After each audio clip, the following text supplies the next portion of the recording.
Good afternoon, everyone. It all depends on where you are watching us from. This is our talk show today, True Ambassadors Talk Show, being sponsored by Plmd. Today is a special day for us. I don't know how to really express my emotion on this talk show today. Today we have a woman that has made a way for other women, extraordinary woman on the talk show. What more can we say? We have His Royal Highness Princess Zama Zulu from South Africa is here with us today, a grandmother. What can we say, guys? And today, I know you've been hearing of Plmd, a sponsor, a father, and a friend, and a mentor is sitting here with us today, Mr. Ajay. So today we have Andrena and Bisola. They're going to be asking few questions to this extraordinary woman and extraordinary man on the talk show. You're welcome, guys. Just listen. Andrena, please take your first question. I'll give Avi the first question. Thank you so much, Andrena. Hi, everyone. We have AJ with us from Plmd. He's one of our sponsors, and he has been a very, very good father to us. And we have Her Royal Majesty, Princess Zama Zulu. Thank you so much for gracing us your presence. Thank you so much. So the first question will be, what inspired you to get involved in charity work, and what drives your passion to helping others? I think it goes back to my both grandparents, who giving so much to society, and also my upbringing, and look at life as adventure, because I came to Denmark when I was 9 because of racial discrimination in South Africa. And I remember my grandmother said to me at the airport, look at your life as adventure, and be good to other people, because your kingdom can fall anytime. So that has empowered me to make a difference and not to take things for granted. In Denmark for 9? Yes, since I was 9 years old, and then in Denmark, when you're 18, you become an adult. Yes, so I grew up in Denmark, and then when I was 18, I moved away from home. I got my own student flat in Copenhagen. And then I met my husband, who was a diplomat, and wow, I had a child when I was 21, very, very quick, very too young. Yeah, and then I traveled to different countries. But even though you're not supposed to do anything as a diplomat's wife, I did things. I made a difference in that county, in that country, yes. Thank you so much for that. So can you tell us about the specific cause or issue your charity work focuses on? It's focusing on the primary schools, and this one that I like so much is in Durban, and it's got organic farming. So what I like with them is that they make a difference, and no child in that school goes hungry. So now I want to change it to another level, where I want the parents who are unemployed, who also got green fingers, to help, so that they can also cook and give it and donate the food to the elderly twice a day. I think it's very important, because a cup of soup a day is not enough.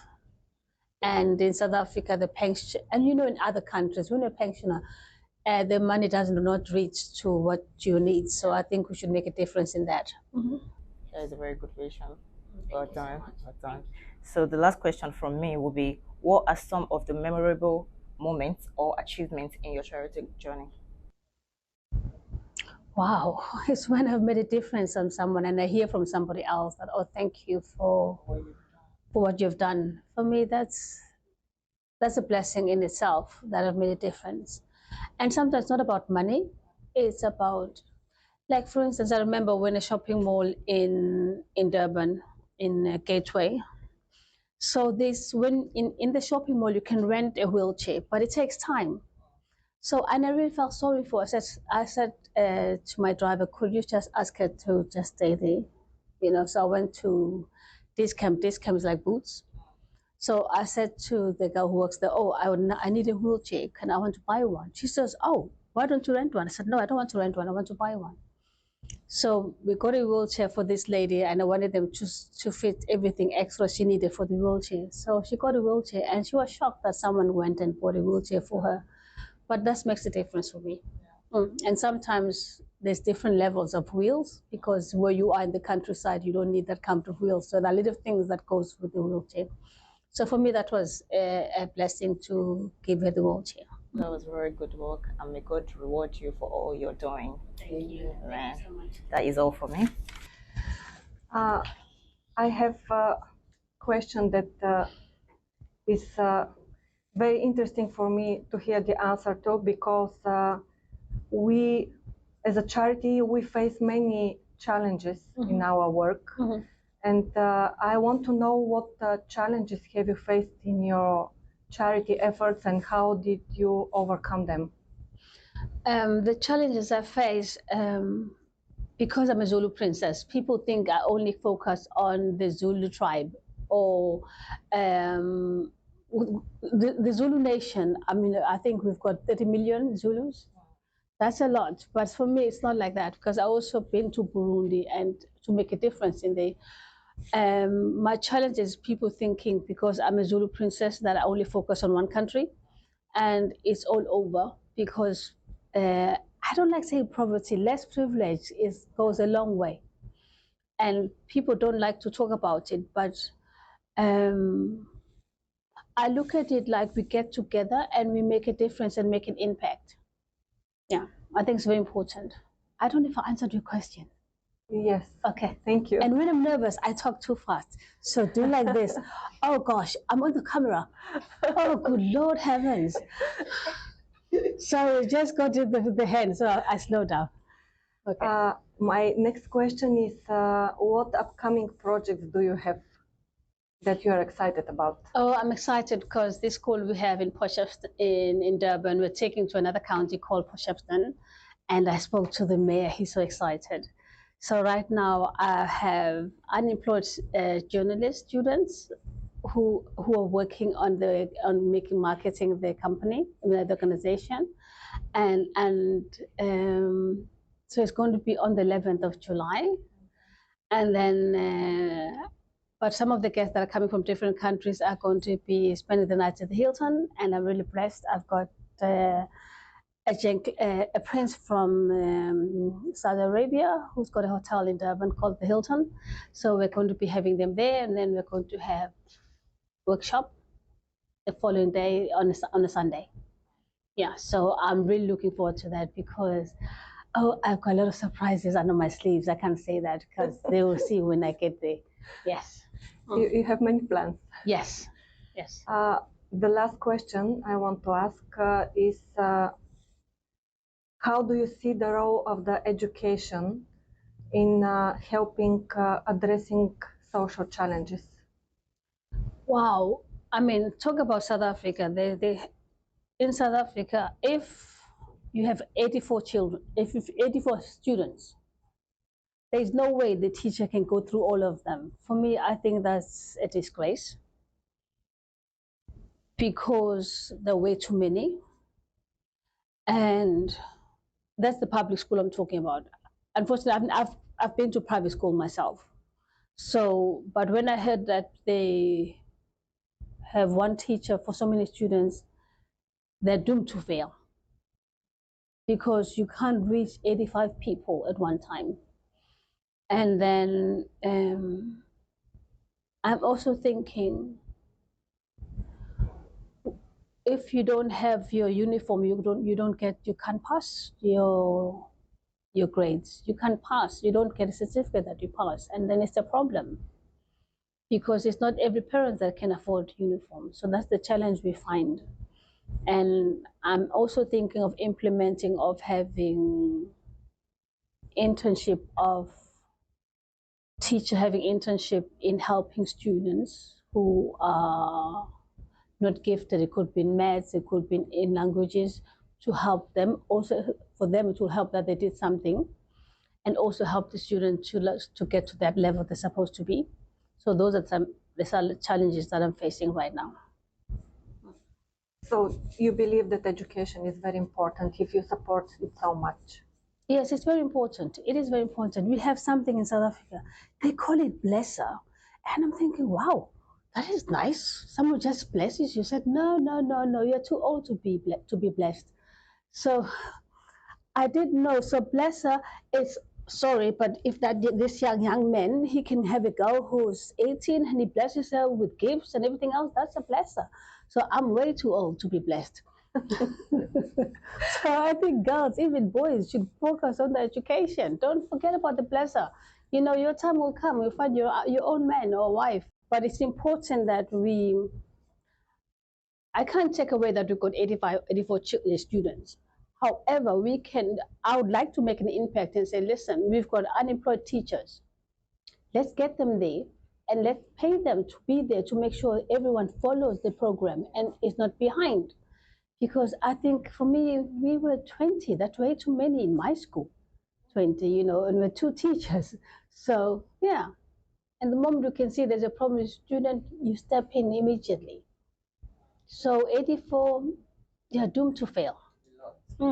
Unless you can focus and really be determined, but that's impossible. Thank you very much for your time and for being here with us today. Well, thank you for having me. Thank you. Thank you so much, Ma. Thank you, Bisola and Andrena, for the few questions you asked us. And for me, I just wanted to ask one question. What is the advice you would give to us as a charity, as a true ambassadors, and what did you see in us?